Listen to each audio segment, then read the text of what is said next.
시편 121편 1절부터 2절 말씀인데요. 우리가 같이 한 목소리로 같이 합독하도록 하겠습니다. 내가 산을 향하여 눈을 들리라. 내 도움이 어디서 올까? 나의 도움은 천지를 지으신 여호와에게서로다. 아멘. 우리는 날마다 정말 많은 것을 보고 삽니다. 아침에 눈 뜨면서 잠들 때까지 우리의 시선은 정말 쉼없이 움직이죠. 핸드폰을 보고 TV를 보고 또 사람들을 보고 여러 상황들을 보게 됩니다. 저는 요즘 개인적으로 이렇게 뭔가 저를 좀 누르고 있다는 그런 느낌을 자주 받습니다. 그리고 머리가 아주 크게 아픈 건 아닌데 띵한 그런 느낌이 계속 드는 것이에요. 그래서 이게 도대체 무슨 현상인가 이렇게 곰곰이 생각해 봤더니 그래서 발견한 게 뭐냐, 제 한정된 머릿속에 너무 많은 정보와 소식이 들어온다는 것입니다. 그것도 대부분 안 좋은 소식들입니다. 누가 암살을 당했다는 소식, 또 어느 작은 나라에서 쿠데타가 일어났다는 소식, 지구 반대편에서 전쟁하고 있다는 소식, 경제가 안 좋아지고 주가가 얼마 올랐고 물가는 또 얼마나 또 올라서 정말 살기 힘들다는 소식, 이런저런 소식들이 너무 많이 들려오는 것입니다. 솔직히 저에게는 직접적으로 관련 없는 것이거든요. 그런데 그것이 들려오니까 은연중에 스트레스를 받게 되고 또 우울해지는 것이 아닌가, 그런 것을 느꼈습니다. 물론 모든 일들이 너무나 중요합니다. 그리고 그 사건들을 가지고 우리가 같이 기도해야 하지만 저에게는 too much information입니다. TMI입니다. 여러분도 마찬가지일 것입니다. 우리가 사는 이 시대는 정보의 홍수 시대가 아니고 정보의 태풍 시대를 지금 맞고 있다고 생각합니다. 인터넷이 정말 편리하지만, 우리 핸드폰이 정말 있어야지만 우리가 너무 좋지만, 그렇지만 그것들 때문에 굳이 경험하지 않아도 될, 듣지 않아도 될 그런 소식을 듣고 스트레스와 감정을 느끼게 되는 것이 우리 현대인들의 고통, 경험 아닌가 싶습니다. 가뜩이나 개인적인 문제도 많은데 지역의 문제, 사회 문제, 국가 문제, 세계 문제까지 나도 모르게 관여하고 있는 것이죠. 그리고 그 문제들의 대부분은 우리를 낙심하게 만든다는 것입니다. 걱정하게 만든다는 것이죠. 불안하게 하는 그런 요소가 된다는 것입니다. 이런 상황 속에서 우리 그리스도인들은 어떤 모습이어야 하는가, 어떻게 행동해야 하는가, 이것이 오늘 제가 여러분들과 나누고 싶은 그런 주제입니다. 오늘 본문 말씀을 보시면 제목이 붙어 있는데 저기에는 없습니다만 제목이 붙어 있습니다. 성전에 올라가는 노래라는 제목이 있습니다. 누가 썼는지는 알 수 없지만 그 저자는 지금 순례자로서 예루살렘 성전을 향해서, 그 시온산을 향해서 올라가면서 이 노래를 지금 하고 있는 것입니다. 언제나 그렇듯이 순례의 여정은 많은 장애물들이 있습니다. 어려움이 많이 있습니다. 위험합니다. 높고 위험한 산을 오르면서 겪게 되는 그 여러 가지 위험과 불안과 어려움이 있다는 것이죠. 우리 1절 말씀 다시 한번 같이 읽어볼까요? 시작. 내가 산을 향하여 눈을 들리라. 나의 도움이 어디서 올까? 시편 기자가 산을 오르면서 눈을 들어서 보니까 온통 장애물 뿐이었습니다. 온통 문제들만 보이는 것입니다. 자신의 힘으로는 감당할 수 없는 일들만 보이기 시작한 것입니다. 그래서 그는 간절하게 도움을 찾기 시작하죠. 내가 산을 향하여 눈을 들으리라. 나의 도움이 어디서 올까? 이렇게 도움을 찾다가 마침내 그의 시선을 하나님께로 돌립니다. 그리고 모든 문제의 해결책을 찾게 되는 것이죠. 2절 말씀 같이 한번 읽습니다. 시작. 나의 도움은 천지를 지으신 여호와에게서로다. 사랑하는 성도 여러분, 시선을 산에서 여호와께로 돌리는 것이 정답입니다. 오늘 우리에게 있어서 산이 무엇입니까? 건강의 문제 아니겠습니까? 경제적인 어려움, 또 가정의 갈등, 외로움, 불안, 이런 모든 문제들이 우리 앞에 산으로 떡하니 서 있는 것입니다. 우리가 그 앞에 서면, 그 산 앞에 서면 너무나 작고 두려움을 느낄 때가 정말 많은 것이죠. 할 수 있는 것이 아무것도 없다고 느낄 때가 많이 있는 것입니다. 그때 우리가 할 일은, 아니 꼭 해야만 하는 일은 우리의 시선을 그 산에서 하나님께로 돌려야 하는 것입니다. 왜 그렇습니까? 우리를 도우실 분은 여호와 하나님 뿐이시기 때문에 그렇습니다. 누구나 그렇듯이 저에게도 산과 같이 어려운 일들이 때때로 찾아옵니다. 그래서 정말 힘들 때 찬양을 들으면서 위로를 받고 힘을 얻습니다. 그 찬양 중에 김명선 전도사님이 작사 작곡한 시선이라는 찬양이 있습니다. 설교 후에 같이 찬양을 부르실 텐데 그 가사 중에 이런 내용이 있습니다. 내게로부터 눈을 들어 주를 보기 시작할 때 주의 일을 보겠네. 내 작은 마음 돌이키사 하늘에 꿈꾸게 하네. 주님을 볼 때 모든 시선을 주님께 드리고 살아계신 하나님을 느낄 때 내 삶은 주의 역사가 되고 하나님이 일하기 시작하네. 전도사님이 이 곡을 만들 때는 이 찬양 가사와는 달리 하나님께 시선을 맞추지 못하고 열정이 식었다고 느껴질 때였다고 합니다. 그래서 그 열정을 어떻게 하면 다시 살아나게 할 수 있을까? 그렇게 소망하면서 지은 곡이 바로 이 곡이라고 말합니다. 그도 그럴 것이 그 당시 그분의 남편이 갑작스러운 질병을 얻고 곧 사별하게 되는 그런 아주 안타깝고 어려운 일을 경험했습니다. 그것 때문에 영적으로도 침체되는 그런 상황이었던 것입니다. 그런데 그런 상황 속에서도 다시 하나님께로 시선을 돌리고자 하는 그 간절한 마음을 이 찬양에 담은 것이죠. 여러분의 상황은 어떠신가요? 만약 지금 우리 가운데 어려운 문제로 고민하고 걱정하고 근심하는 분이 계시다면, 그래서 하나님을 향한 열정이 식은 것 같고 영적인 침체를 느끼고 있다고 그렇게 느끼신 분이 계시다면 내게로부터 눈을 들어 주를 바라보시기 원합니다. 이때 아멘을 해야 되는 거 아니겠습니까? 그때부터 주님께서 역사하시기 시작합니다. 하나님께서 나를 통해서 주님의 놀라운 일을 시작하실 줄 믿습니다. 이를 위해서 우리가 오늘 기억해야 할 것 딱 두 가지 있습니다. 첫 번째는, 자, 같이 한번 읽어볼까요? 내 중심의 시선에서 벗어나자.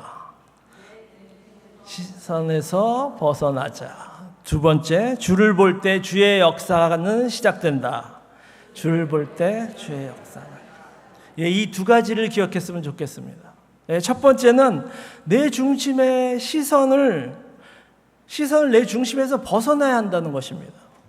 우리는 본능적으로 나 자신에게 시선을 고정하며 살게 돼 있습니다. 내 상황, 내 문제, 내 감정, 내 필요, 이런 것들에 집중하면서 사는 것이 정말 자연스럽습니다. 하지만 하나님께서는 우리에게 말씀하십니다. 너 자신으로부터 눈을 들라고 말씀하십니다. 여러분, 헬렌 켈러 아실 것입니다. 헬렌 켈러는 어린 시절 병 때문에 시각, 청각, 또 그래서 언어 장애까지 이 삼중고를 겪은 그런 분이죠. 그 헬렌 켈러가 어렸을 때 약 7년 동안 암흑과 침묵의 세계 속에서 살고 있었습니다. 당연히 그의 모든 관심은 자신의 불행과 절망에 집중돼 있었죠. 그래서 툭하면 화내고 물건을 집어 던지고 가족들을 괴롭히는 것이 일상이었습니다. 그런데 설반 그 선생님이 오셔서 그 헬렌 켈러의 그 생각을, 그 세계를 완전히 바꿔놓으셨습니다. 그 헬린 켈러가 보이지도 않고 들을 수도 없고 또 말도 잘 못하기 때문에 언어를 배울 수가 없는 거예요.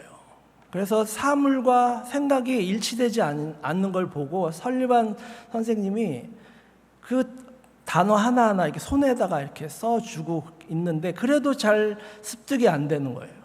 근데 어느 날 흐르는 물에 손을 딱 놓고 그것을 느끼게 한 후에 워터라고 딱 써서 그걸 딱 느끼게 했더니 그때서야 헬린 켈러의 세계가 눈이 밝아진 것입니다. 배움이라는 그 세계가 활짝 열린 것입니다. 그래서 절망으로부터 눈을 들어서 배움이라는 새로운 세계로 나아가기 시작한 것이죠. 헬렌 켈러가 나중에 이런 고백을 합니다. 나는 내 불행을 바라보는 것을 멈추고 하나님이 주신 가능성을 바라보기 시작했다. 그 결과 잘 아시죠? 세계적인 교육가이자 사회운동가가 되었습니다. 수많은 사람들에게 희망을 주는 그런 삶을 살 수 있었던 것입니다. 그렇습니다. 우리도 마찬가지입니다. 우리가 내 자신의 부족함과 한계만을 바라보고 있다면 거기에만 집중할 수밖에 없고 그러면 낙심밖에 할 것이 없습니다. 불평, 불만이 가득하게 될 것입니다. 그러나 시선을 돌려서 하나님께로 우리의 시선을 고정하면 하나님께서 우리에게 주신 그 가능성과 그 소명을 바라보기 시작하면 변화가 시작되는 것입니다. 역사가 시작되는 줄 믿습니다. 베드로가 무리를 걸을 때 그 사건 우리가 잘 아실 것입니다. 처음에 베드로는 예수님만 바라봤습니다. 그때는 어떻습니까? 무리를 걸었습니다. 그렇지만 거센 바람과 높은 파도를 보는 순간 그는 물에 빠질 수밖에 없었던 것이죠. 베드로의 실수는 단 한 가지입니다. 그의 시선을 예수님으로부터 상황으로 돌린 것, 이거 하나 실수한 것입니다. 그랬더니 그의 믿음이 흔들린 것이죠. 다행히 다시 예수님을 바라보고 주여 나를 구원해 주셔서 부르짖을 때 예수님께서 다시 그를 붙드신 그 내용 우리가 잘 아실 것입니다. 성도 여러분, 우리는 이것을 잊어서는 안 됩니다. 우리의 시선이 어디에 있느냐에 따라서 우리의 믿음과 삶은 결정될 줄 믿습니다. 많은 사람들이 어려움을 만날 때 다른 곳에서 도움을 찾습니다. 사람에게서 도움을 찾고 돈으로부터 도움을 찾고 지위에서 도움을 찾고 자기의 능력에서 도움을 찾기 시작합니다. 그렇지만 참된 도움은 하나님으로부터 나온다는 것을 우리는 잊어서는 안 될 줄 믿습니다. 내가 산을 향하여 눈을 들리라. 나의 도움이 어디서 올까? 나의 도움은 천지를 지으신 하나님에게서로다. 여기 계신 모든 분들은 시선을 내 중심에서 하나님께로 돌려서 모든 문제에서 해결을 받고 평안을 누리시기를 주님의 이름으로 축원합니다. 두 번째는 주를 볼 때 주의 역사가 시작된다는 것이죠. 우리가 눈을 들어 주를 보기 시작하면 놀라운 변화가 시작됩니다. 그때부터 주님이 나를 통해서 역사하기 시작한다는 것이죠. 그래서 우리의 삶 자체가 하나님의 역사하심의 무대가 된 줄 믿습니다. 19세기에 그 영국의 조지 뮬러라는 분 잘 아실 겁니다. 고아들을 위한 사역을 했는데 시작부터 그는 정부와 교회의 지원 없이 주위 사람들의 지원 없이 오직 하나님만 의지하고 고아원을 운영하기 시작했습니다. 사람들은 그를 미쳤다고 했습니다. 어느 날 아침 그 고아원에 약 300명의 고아들이 있었는데 아침 식사를 준비해야 되는데 먹을 게 없는 것입니다. 직원들이 얼마나 당황했겠습니까? 그런데 뮬러는 그 아이들을 식당에 앉히고 평소처럼 감사 기도했습니다. 하나님 아버지, 오늘도 우리에게 일용할 양식 주심을 감사합니다. 그때 놀라운 일이 일어났습니다. 기도가 끝나자마자 문을 열고 문을 두드리는 소리가 들렸습니다. 빵집 주인이 와가지고 밤새 자기가 잠이 안 와가지고 빵을 만들었는데 하나님께서 이 고아원에 갖다 주라는 마음이 생겨서 이 빵을 가져왔다는 것입니다. 이어서 또 우유차가 와가지고 우유를 또 무료로 제공하는 그런 일이 있었다는 것이죠. 뮬러가 70년 동안 사역하면서 10,000명 이상의 이 고아들을 돌보았는데 모두 이런 방식으로 그들을 도왔다는 것이죠. 그는 단 한 번도 사람에게 도움을 요청하지 않았습니다. 왜냐하면 하나님께서 그 필요를 다 아시고 채워주실 줄을 믿었기 때문입니다. 그래서 뮬러의 삶은 말 그대로 하나님 역사 그 자체가 되었다는 것을 우리는 잘 알 수 있습니다. 뮬러는 이런 고백을 합니다. 나는 내 필요를 바라보지 않고 하나님의 풍성하심을 바라보았다. 나는 내 필요를 바라보지 않고 하나님의 풍성하심을 바라보았다. 그렇습니다. 그의 시선이 하나님을 바라보고 하나님께만 고정되었기 때문에 하나님께서 그의 삶을 통해서 마음 놓고 역사하실 수 있었던 것입니다. 우리의 삶 속에도 이런 아름다운 역사가 일어날 줄 믿습니다. 우리가 내게로부터 눈을 들어서 주를 볼 때 주의 역사는 시작됩니다. 그리고 우리의 삶은 하나님의 영광을 드러낸다는 것을 믿으시기 바랍니다. 모세가 하나님의 영광을 본 후에 얼굴에 광채가 난 것을 잘 아실 것입니다. 그는 시내산에서 하나님과 단 둘이 40일 동안 함께 있으면서 하나님만 바라봤습니다. 그랬더니 그 결과 그의 얼굴이 하나님의 영광으로 빛나게 되었습니다. 백성들이 가까이 오지 못할 정도가 되었습니다. 사랑하는 성도 여러분, 다시 한번 강조해서 말씀드립니다. 우리가 눈을 들어 주를 볼 때 주의 역사가 시작됨을 믿으시기 바랍니다. 우리의 성품이 변화되고 우리의 말과 행동이 변화되고 우리의 가치관과 우선순위가 변화되는 것이죠. 그리고 이러한 변화를 통해서 우리의 삶 자체가 하나님의 살아계심을 증거하는 도구가 된다는 것입니다. 하나님의 영광을 드러내는 축복이 되는 줄 믿습니다. 다니엘은 바벨론의 포로로 끌려갔지만 하나님께 시선을 고정하며 살았습니다. 하루에 3번씩 예루살렘을 향해서 기도하며 하나님만 바라봤습니다. 그 일로 큰 위기도 있었습니다. 사자굴에 던져지기까지 했습니다. 그래도 그는 하나님만 바라봤습니다. 그래서 하나님은 그를 통해서 놀라운 역사를 행하셨습니다. 바벨론과 페르시아 제국의 총리가 되어서 하나님의 뜻을 이 땅에 실현하는 그런 도구로 사용되었습니다.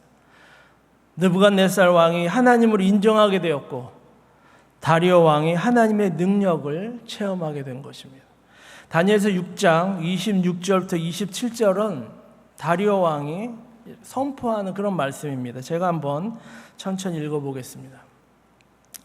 내가 이제 조서를 내리노니 내 나라 관할 아래 있는 사람들은 다 다니엘의 하나님 앞에서 떨며 두려워할지니 그는 살아계신 하나님이시요 영원히 변하지 아니하실 것이시며 그의 나라는 멸망하지 아니할 것이요 그의 권세는 무궁할 것이며 그는 구원도 하시며 건져내기도 하시며 하늘에서든지 땅에서든지 이적과 기사를 행하시는 이로다. 다니엘을 사자굴에서 건져내셨습니다. 다리오 왕은 믿는 사람이 아니었습니다. 그러나 다리오 왕은 이 다니엘을 보고 이런 놀라운 고백을 할 수 있었던 것입니다. 얼마나 놀라운 고백입니까? 다니엘의 삶이 하나님의 역사가 되어서 이방 나라의 왕까지도 하나님을 인정하게 만들었던 것입니다. 바라기는 저를 포함해서 여기 계신 모든 분들도 어떤 상황 속에서라도 하나님만을 바라보시기를 주님의 이름으로 축원합니다. 그래서 우리의 삶을 통해 하나님의 역사가 풍성히 드러나기를 주님의 이름으로 다시 한번 축원합니다. 말씀을 맺겠습니다. 우리는 모든 상황 속에서, 특히 어려운 상황 속에서 눈을 들고 주를 바라봐야 합니다. 우리는 오늘 이 주제로 두 가지를 나눴습니다. 첫 번째는 내 중심의 시선에서 벗어나자. 두 번째는 주를 볼 때 주의 역사는 시작된다는 것입니다. 그렇습니다. 내 중심의 시선에서 벗어나야 합니다.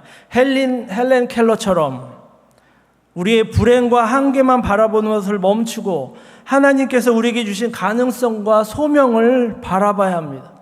베드로처럼 환경 대신에 예수님을 바라볼 줄 알아야 합니다. 두 번째는 주를 볼 때 주의 역사는 시작된다는 것이죠.